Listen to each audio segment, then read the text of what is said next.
অংশীজনদের সঙ্গে স্থির সংলাপের সর্বশেষ জানাতে নির্বাচন কমিশন ভবন থেকে সরাসরি যুক্ত হচ্ছেন রিপোর্টার কাউসারা চৌধুরী কুমু। সরাসরি যাচ্ছি তার কাছে।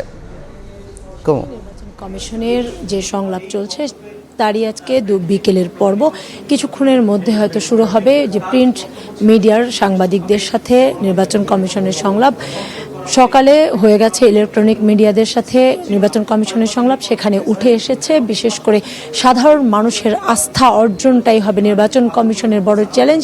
সেই সাথে গণমাধ্যমের অবাধ বিচরণের কথা বলেছে। ভোটের মাঠে যাতে গণমাধ্যমের অবাধ বিচরণ থাকে, কোথাও যেন বাধা সৃষ্টি না করা হয়, তাহলে হয়তো সুষ্ঠু নির্বাচনের একটা ধাপ এগিয়ে যেতে পারে। একই সঙ্গে এই মুহূর্তে যে AI এর যে অপব্যবহার চলছে সেই ব্যবহার রোধে নির্বাচন কমিশনকে কঠোর হওয়ার পরামর্শ দিয়েছেন ইলেকট্রনিক মিডিয়ার যারা প্রতিনিধি ছিলেন, সম্পাদক এবং সাংবাদিকরা।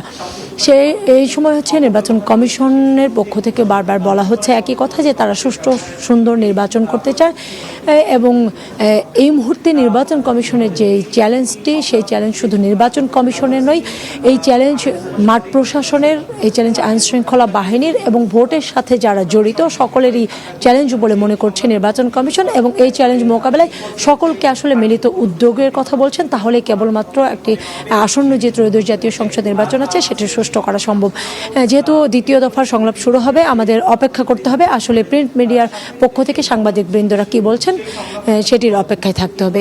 এই ছিল আমার কাছে এখানকার সবশেষ তথ্য।